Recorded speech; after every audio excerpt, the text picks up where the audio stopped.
नमस्कार, स्वागत है आपका एच एस न्यूज़ पर। मैं मधुकर वाजपेयी। जैसा कि 2022 में उत्तर प्रदेश में विधानसभा चुनाव होने वाले हैं, इसके पहले ही अखिलेश यादव ने चुनावी तैयारियां शुरू कर दी हैं।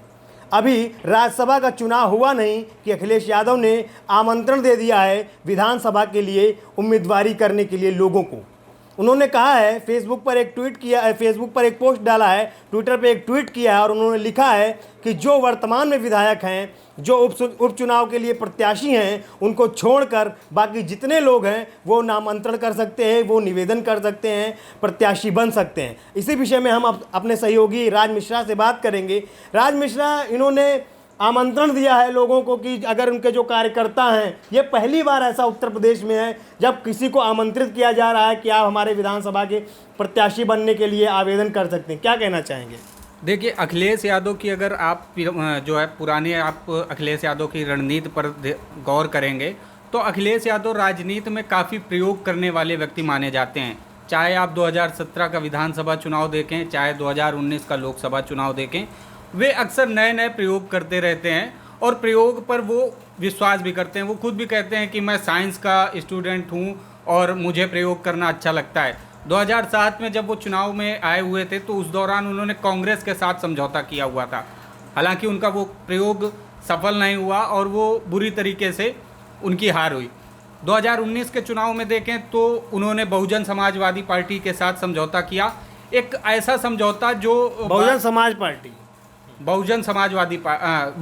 पार्टी क्षमा करें, बीएसपी के साथ समझौता किया। तो वो प्रयोग एक ऐसा था जिस पर बीजेपी की ओर से लगातार हमला भी किया गया कि सांप और नेवले का मेल हो रहा है, लेकिन उसके बाद भी उन्होंने बीएसपी के साथ समझौता किया। हालांकि इस बार भी उनका समझौता जो प्रयोग था वो सफल नहीं हो पाया। अब 2022 का चुनाव चूँकि सामने है और उसके लिए उन्होंने रणनीति बनानी शुरू कर दी है। ये उनका एक नया प्रयोग है जिसके हिसाब से वो 2022 का चुनाव लड़ना चाहते हैं। देखते हैं कि ये प्रयोग कितना सफल होगा। अच्छा, एक चीज़ गौर करने वाली विषय है कि 2022 के चुनाव में अभी 2 साल है। अखिलेश यादव ने आमंत्रण दिया अपने कार्यकर्ताओं को कि वो आवेदन कर सकते हैं और विधानसभा प्रत्याशी की वो घोषणा आने वाले समय में कर देंगे। ऐसा इस ट्वीट के माध्यम से, पोस्ट के माध्यम से समझ में आ रहा है। अभी इसके पहले अखिलेश यादव ने लगातार मुख्यमंत्री योगी आदित्यनाथ के ऊपर तंज कसा। इसके पहले कई वो ऐसी राजनीति कर चुके हैं जो ज़मीनी स्तर की राजनीति है। तो कहीं ना कहीं आप डायल 100 की बात कर लें, 1090 की बात कर लें और एम्बुलेंस की बात कर लें, तो अखिलेश यादव ने बहुत सारी, जिसको आप प्रयोग कह सकते हैं, बहुत सारे प्रयोग किए हैं। तो हम आपसे बात करना चाहेंगे, अखिलेश यादव का क्या माहौल है उत्तर प्रदेश में? देखिए, अखिलेश बहुत ही मजबूती के साथ एक विपक्ष का रोल निभा रहे हैं। आप विधानसभा में देखें, बड़ी मजबूती के साथ और बड़ी बेबाकी के साथ अपनी जो है बातचीत को, अपनी बात को रखते हैं। आप अगर लोकसभा में भी देखें तो वहाँ भी सरकार को घेरने का कोई भी मौका नहीं छोड़ते हैं। आप देखेंगे कि पिछले कई महीनों से अभी वो विद्यार्थियों के साथ भी खड़े थे और जो ये नीट की परीक्षा और जी की परीक्षा होने के लिए था, तो वो कह रहे थे, वो लगातार कह रहे थे कि परीक्षाएं रद्द की जाएं। ऐसा क्यों किया जा रहा है? वो कोई मौका नहीं छोड़ रहे हैं जिससे वो बीजेपी की सरकार को घेर सकें। आप देखेंगे कि उनका जिस तरीके से 2017 का वोट प्रतिशत था तो उसमें 22 दशमलव कुछ वोट प्रतिशत उनको मिला हुआ था। 2019 में उनका वोट परसेंटेज घटा। वो लोकसभा का चुनाव था तो वोट परसेंट, चूँकि सामने जो है राष्ट्रीय पार्टियां होती हैं तो जो क्षेत्रीय पार्टियां होती हैं उनको मामूली वोट जो है, उनका मामूली वोट परसेंट गिरता है, लेकिन इनका वोट परसेंट 2019 के लोकसभा चुनाव में 19 दशमलव कुछ हुआ। काफ़ी ज़्यादा वोट परसेंट गिर गया। तो इनकी एक जो तैयारी है वो कहीं ना कहीं वोटरों को अपने तरफ खींचने की हमेशा कहते हैं, युवाओं को अपनी तरफ लाने की है। हमेशा कहते हैं काम बोलता है। क्या कहना चाहेंगे? जी बिल्कुल, किसी का भी हो वो काम ही बोलता है। आप राजनीति में जो है शब्दों से किसी को ज़्यादा दिनों तक बेवकूफ़ नहीं बना सकते। आपको धरातल पर काम करना पड़ेगा। आप देखेंगे कि कोई भी हो, उन्होंने वो लगातार अपनी जो कैंपेन कर रहे थे 2017 के चुनाव में, तो उन्होंने यही उसका स्लोगन भी रखा था, काम बोलता है। हालांकि उनका काम बोल नहीं पाया और वो सरकार में वापसी नहीं कर पाए। में भी हो सकता है कि उस दौरान उन्होंने जो कांग्रेस के साथ गठबंधन मोदी की लहर थी, ऐसा कहते हैं। हाँ, मोदी की लहर थी, इसमें भी कोई दो राय नहीं है। मोदी की लहर थी, जो है जनता यूपी की परिवर्तन चाह रही थी। उसने कई जो है सरकारें देख ली थी, बीजेपी को काफ़ी समय से मौका नहीं मिला था। एक पॉजिटिव पॉइंट वो बीजेपी के लिए था। एक सबसे बड़ा सवाल जो उभर के आता है, 2022 का चुनाव है और राजा भैया जो सबसे कद्दावर उनके नेता माने जाते हैं, पूरा पूर्वांचल वो संभालते थे, इस समय वो उनके साथ नहीं है, क्या कहेंगे? जी देखिए, इस समय तो उनके साथ कई नेता नहीं हैं। आप अगर समाजवादी पार्टी को देखेंगे तो उसमें भी कई उनके साथ कई कद्दावर नेता उनको छोड़कर चले गए। शिवपाल यादव जी, शिवपाल यादव का भी अभी कोई अहम वो नहीं है कि वो कहाँ हैं। कभी आ जाते हैं मुलायम सिंह यादव के कहने पे, कभी शामिल हो जाते हैं, कभी फिर अपना अलग राग अलापने लगते हैं।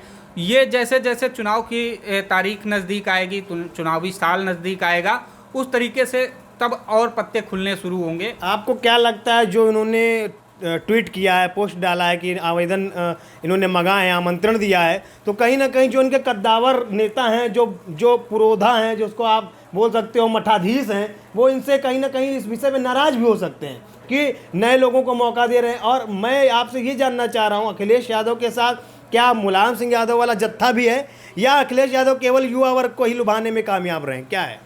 देखिए, अगर मुलायम सिंह यादव का जो खेमा है वो इनके साथ होता तो 2019 और 2017 में इनकी वो स्थिति ना आती जो दोनों चुनावों में इनको झेलनी पड़ी।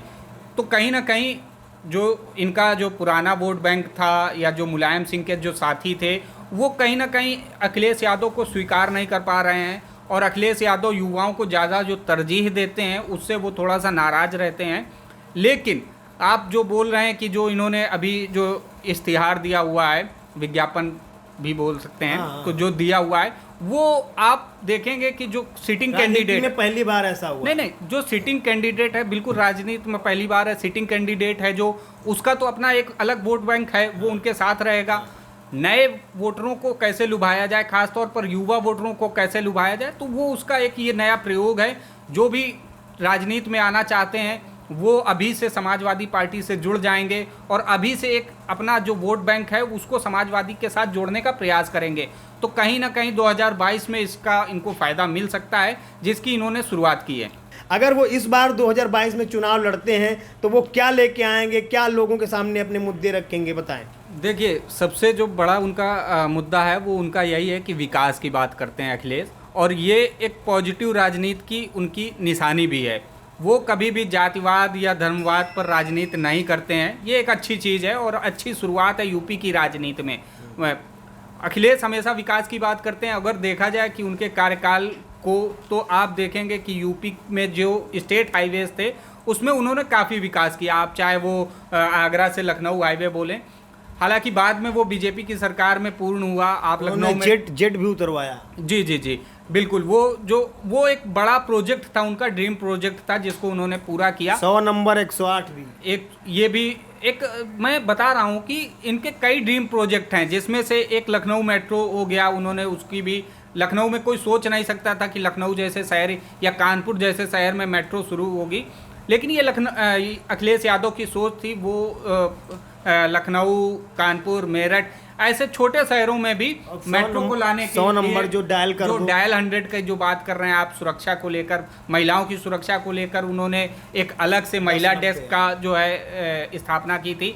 तो ये कहीं ना कहीं क्या धरातल पे जाएंगे तो किन मुद्दों के साथ जाएंगे? जाहिर है अपने पुराने मुद्दों के साथ ही जाएंगे। जो मुद्दे उन्होंने, जो उनके कार्य अधूरे रह गए थे, जिसको बीजेपी की सरकार में जो अभी तक पूरे नहीं हो पाए, कुछ कार्य अभी जो है बीजेपी की सरकार ने पूरे किए, जिसका अखिलेश यादव कहते भी हैं कि शुरू हमने किया, लेकिन बीजेपी की सरकार हमेशा नाम लूटने का काम करती है।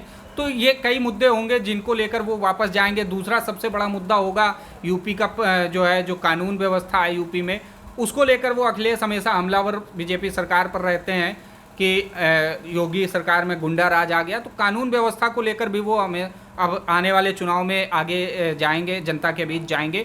जिस तरीके से योगी आदित्यनाथ कानून को लेकर सख्त रहे, प्रदेश के पहली बार जो है कई दशकों के बाद प्रदेश की पुलिस के गोलियों की तड़तड़ाहट सुनाई पड़ी। जो सबसे बड़ा मुद्दे की बात पे हम आते हैं कि जो उनके नवयुवक नेता हैं, समाजवादी पार्टी के नवयुवक पुरोधा हैं, जो युवक लगातार अखिलेश यादव के साथ हैं, उनका जिंदाबाद जय अखिलेश ये सब नारा लगाते हैं, तो आपको लगता है उनके रहने से और उनका अखिलेश यादव को उनका समर्थन मिलने से अखिलेश यादव कहीं ना कहीं चुनाव जीत पाएंगे? देखिए, अखिलेश को युवा हमेशा पसंद करते हैं, युवा नेता हैं, युवा के पहले पसंद होते हैं। लेकिन अभी आप जैसे हाथरस कांड को देखेंगे तो जिस तरीके से राहुल और प्रियंका मैदान में उतरे, अगर वहाँ पर अखिलेश भी मैदान में उतरते तो उसकी एक अलग छवि बनती।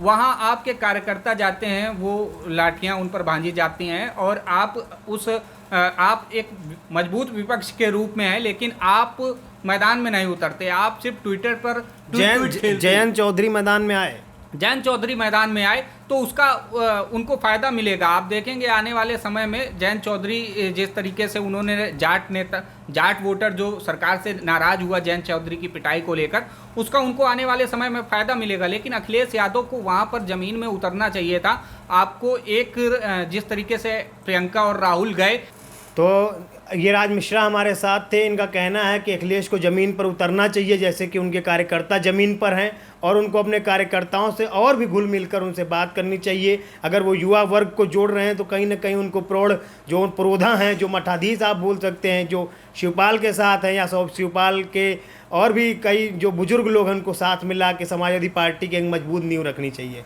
अखिलेश यादव की इस पोस्ट से, इस ट्वीट से लोगों को और युवाओं को कितना फ़ायदा मिलता है और अखिलेश यादव को इससे कितना फ़ायदा होता है 2022 के चुनाव में, ये तो आने वाला वक्त ही बताएगा। आप अपडेट के लिए लगातार बने रहिए एचएस न्यूज़ के साथ। नमस्कार। देश और दुनिया से जुड़ी सभी प्रमुख खबरों के लिए हमारे चैनल को सब्सक्राइब करें और लेटेस्ट वीडियो पाने के लिए बेल आइकन को जरूर दबाएं। साथ ही हमारे वीडियो को लाइक और शेयर करना ना भूलें।